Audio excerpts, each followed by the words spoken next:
Coming up on the Rockbridge Report, the Lexington Rescue Squad doesn't feel at home at the fire department. We'll tell you why coming up. But first, learn how the local food pantry meets the growing demands of area residents. And later, historic Lexington has high hopes for tourism for the 150th anniversary of the Civil War. All this and more on the Rockbridge Report.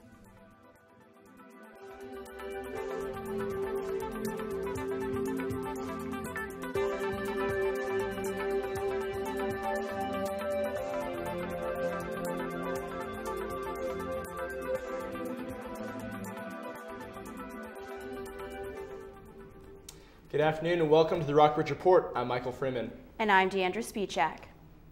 Lexington City Council must decide by its February 17th meeting whether the fire department and rescue squad should consolidate. But after last week's City Council meeting, not everyone is sure the two groups can get along under one roof. Rockbridge reporter Tyler Tokarczyk has more. We don't want to be there. We don't feel like we're wanted there. It's not just the bullying, it's the lack of leadership we feel is there at the fire department. We don't feel that leadership would be beneficial to the members of the rescue squad.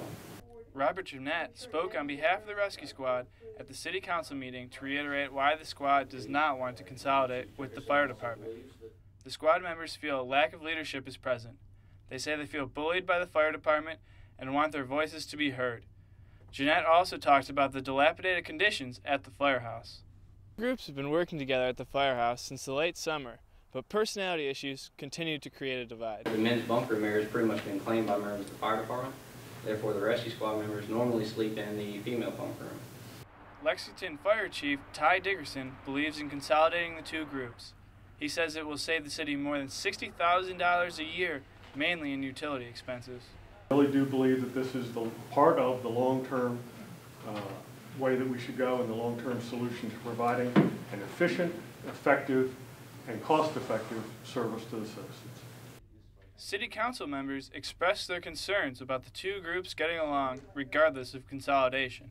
And I think they should be able to work together. I mean, their mission is the same. You're going to have a lot of cross duties that you're involved in. You'll still have to get along. Why can't you do it in the same building?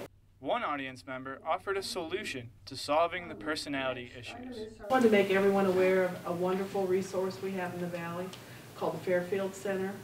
It's up in Harrisonburg, and it's a mediation center. For the Rockbridge Report, I'm Tyler Tokarczyk. City Council will hold a public work session at 6:30 in the evening next Thursday to discuss the future of the rescue squad. City Manager John Elistad requested City Council to make its decision later that night. Lexington residents can expect higher water bills starting this summer when electronic water meters will replace current mechanical ones. According to City Manager John Elistad, the older meters aren't recording an accurate amount of water used by each resident.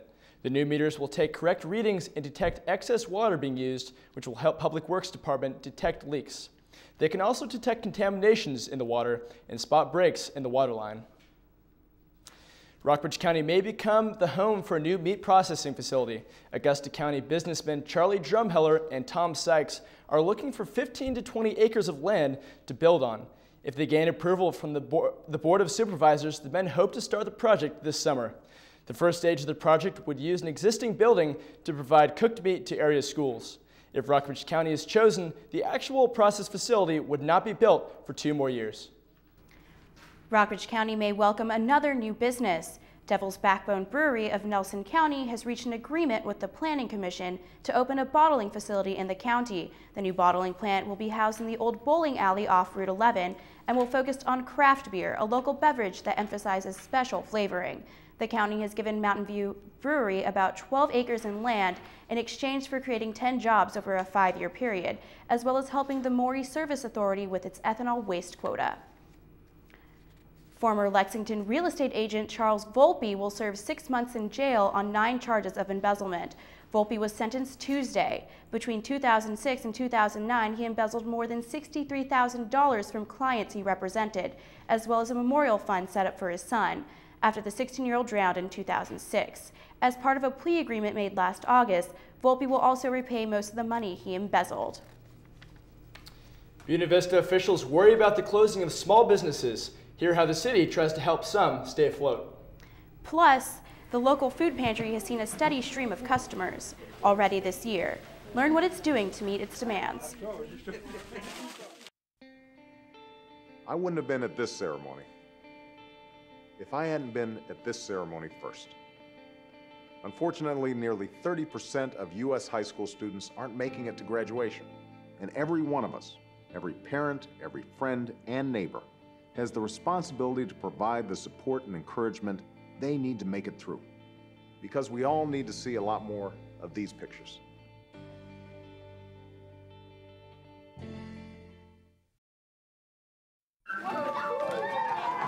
I'm lucky. Let me help you with that. I get to do something I love. It has nothing to do with touchdowns or titles. Everybody bring it in. I get to play a part in the life of someone just starting out. How many of you think homework is just as important as teamwork? I help keep kids in school. Good. And that's the name of the game. My name is LaDania Thomason. I don't just wear the shirt, I live it. Give, advocate, volunteer. Live United.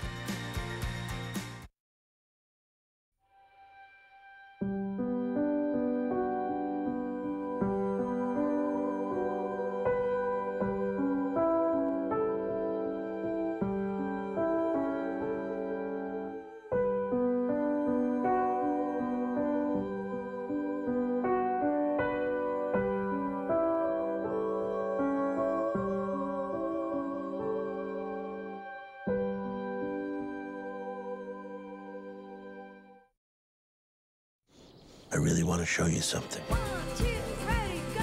L-O-V-E. It's a mystery. All is love. Is love.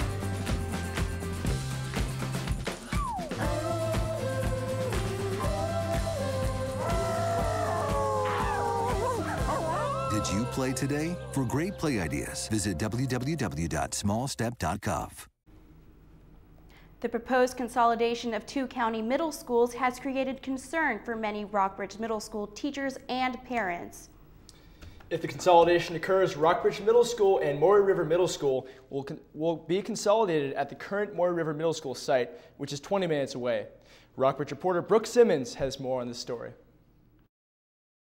Some teachers worry the 16-mile drive will be too much for students in certain areas of the county. Well, some students are going to have a lot longer travel time because some already travel a significant distance already, so it will definitely increase their travel time, especially from this end of the county and from Goshen, Rockbridge Baths area. I've talked to several parents who pick up their children at Rockbridge Middle School. They say it is already difficult because of their work schedules, but they are more concerned about their children spending too much time on a bus traveling to and from Maury River Middle School. Travel time isn't the only concern for parents. Many worry the consolidation will hinder their children's ability to succeed athletically and academically.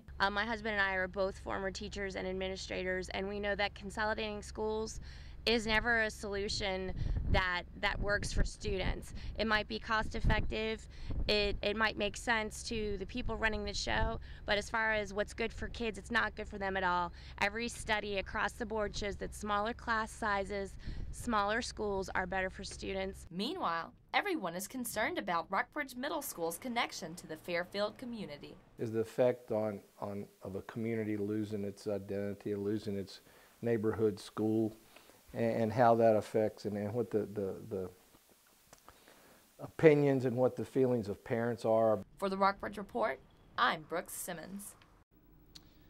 The Rockbridge County School Board and Board of Supervisors will have a joint meeting on Monday. Rockbridge County schools will move to a 10-point grading scale next year. Until then, a task force composed of school officials and parents will research the best way to implement the scale. The County School Board approved the grade change after a recommendation was made at its meeting Monday night. The board hopes the change will be an advantage for students applying to college. This year commemorates the 150th anniversary of the start of the Civil War. Hear how the city hopes its historic landmarks will benefit tourism.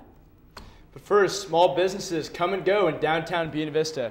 We'll tell you what officials are doing to help boost the economy. Hey! Ready to go?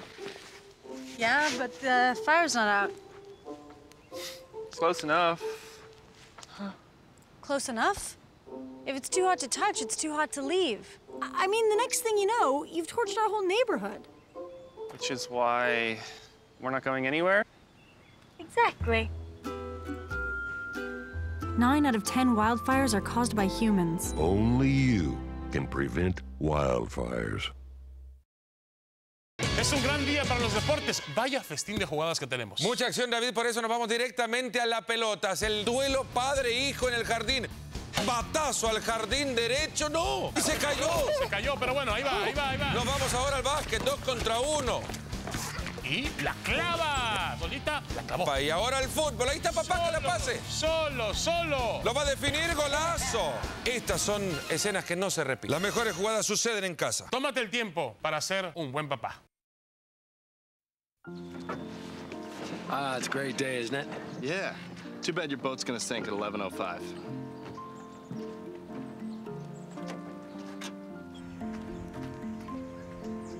Don't come closer. I have rabies. Don't you wish there were warnings to protect you from life's risks? With diabetes, there is one. It's called A1C, a simple blood test that helps measure your risk of serious complications. Learn more at diabetesaonc.org.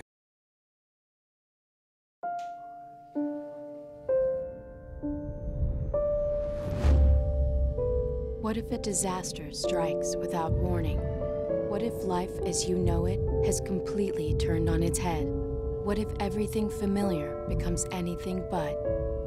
Before a disaster turns your family's world upside down, it's up to you to be ready. Get a kit, make a plan, be informed today. Poverty has risen in Lexington, Buena Vista, and Rockbridge County in recent years.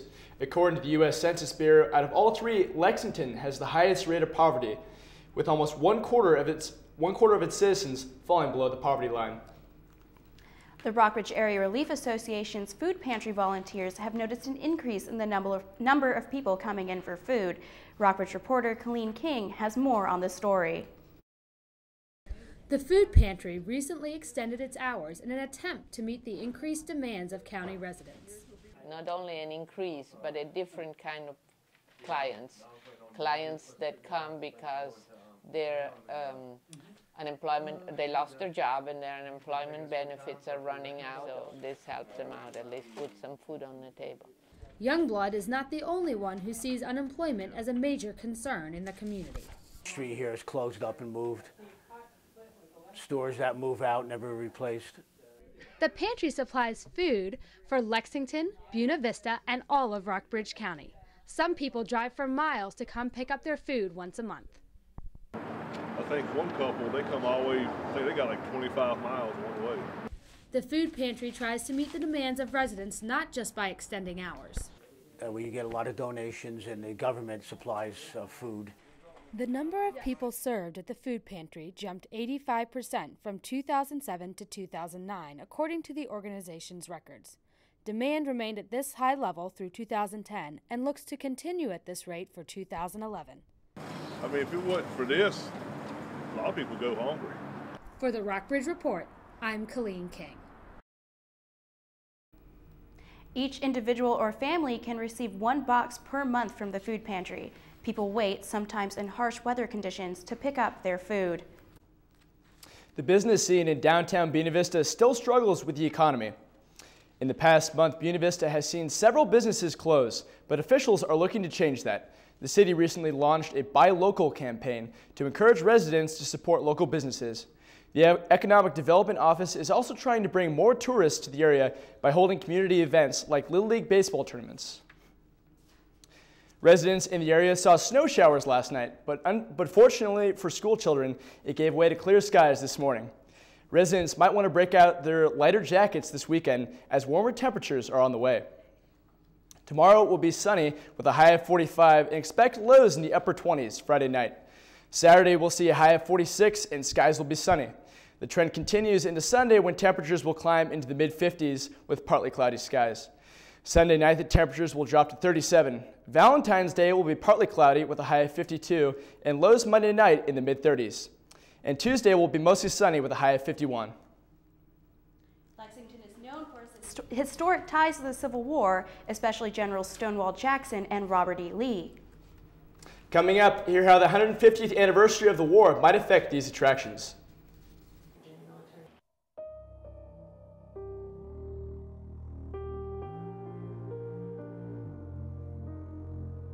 The hurricane has passed,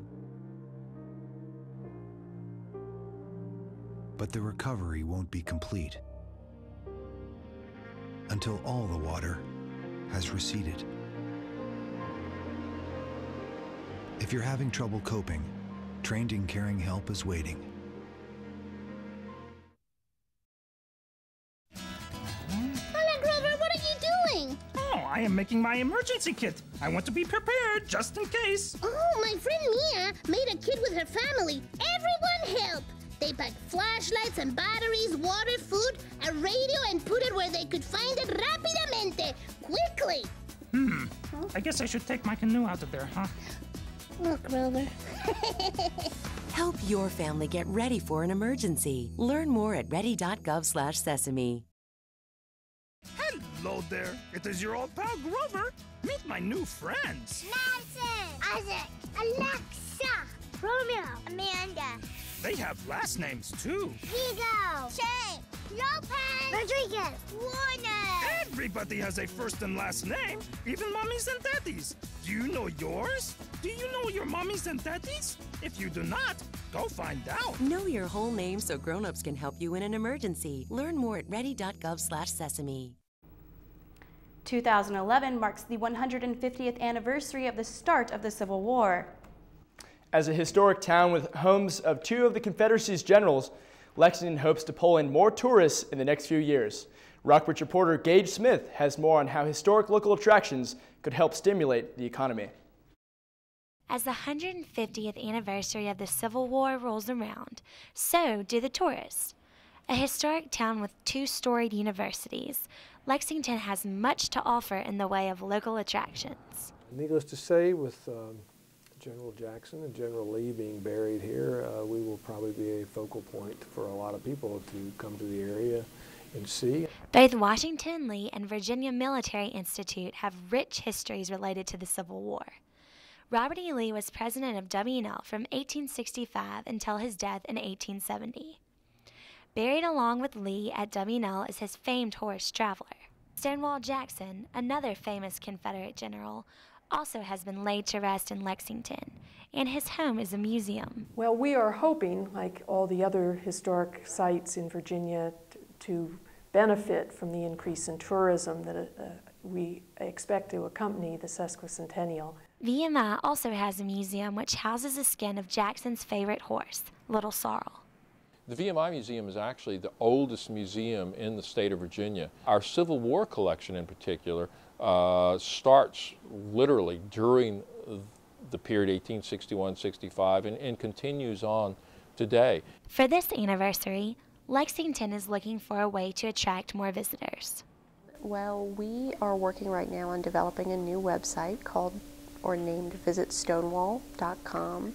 And this is a partnership between Theater at Limekiln, which has a signature musical called Stonewall Country, and also the Stonewall Jackson House is involved. I know there's a lot of excitement in the community. The Visitor Center is working very closely with the sesquicentennial. Tourism is a very integral part of our economy. The Chamber of Commerce believes the 150th anniversary of the Civil War will also help sustain the local economy in the summer months while students are away. For the Rockbridge Report, I'm Gage Smith. The VMI Museum receives about 40,000 visitors a year and will host a special Virginia Civil War event in 2012. Well, that's all we have for you today. Make sure you check us out online at rockbridgereport.wlu.edu. Good night. Good night.